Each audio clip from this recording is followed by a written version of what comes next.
En Virginie occidentale, les anciens hangars de stockage situés le long des voies ont été abandonnés peu après la construction du chemin de fer Baltimore et Ohio.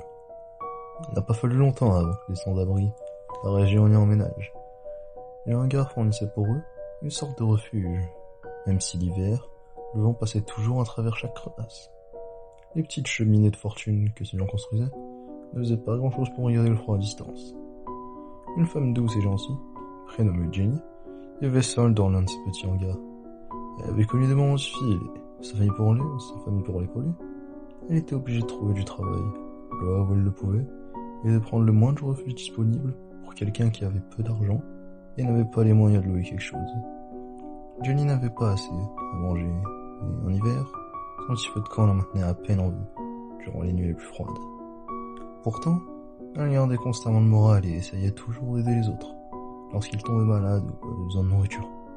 Parfois, elle allait jusqu'à se priver elle-même pour que quelqu'un puisse se nourrir. Un soir, vers la fin de l'automne, Jenny était assise, tremblante. Elle buvait du bouillon dans un bol en bois, lorsqu'une étincelle de son feu de camp a sauté sur le bas de ses vêtements. Déterminée à se remplir l'estomac, Jenny n'a pas remarqué immédiatement que ses vêtements commençaient à brûler, jusqu'à ce que le feu ait traversé la lourde laine de sa jupe et commencé à lui brûler la peau.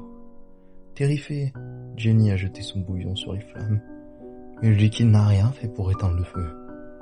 Terrorisée par la peur, Jenny est partie du hangar où elle vivait et s'est mise à courir le long des voies, criant à l'aide alors que les flammes dévoraient son corps. L'hangar n'était pas loin et instinctivement, Jenny essayait de s'y diriger, espérant trouver quelqu'un pour l'aider.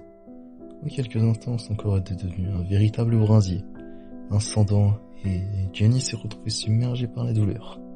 Ses cris devenaient de plus en plus horribles à mesure que ses pas ralentissaient. Elle titubait aveuglément sur les voies à l'est de la gare. Elle ressemblait maintenant à une boule de feu. C'était à peine un être humain.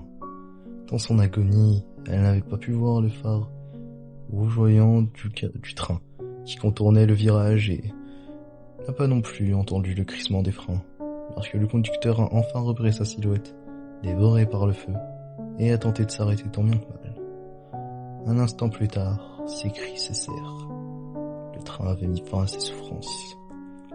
Alertés par le coup de sifflet, les employés de la gare accoururent, tandis que le conducteur arrêtait le train et remontait les rails en direction de la pauvre Jenny, dont le corps brillait toujours. Du feu.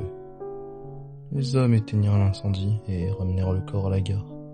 Elle eut le droit à des funérailles rapides, avant d'être enterrée dans une tombe anonyme du cimetière local. Quelques jours plus tard, une famille s'est installée dans son hangar, et tout le monde avait l'air d'avoir oublié Jenny. Cette douce fille, pourtant abandonnée si rapidement. C'est un mois plus tard qu'un étrange incendie s'est produit. Un train qui emprunait le virage à l'ouest de la gare a été confronté à une boule de feu qui semblait crier. Trop tard pour freiner, le conducteur a écrasé la souillette rougeoyante avant de pouvoir arrêter le train. Une fois à l'arrêt, il a sauté de la locomotive pour courir sur les voies à la recherche d'un corps mutilé ou mouré.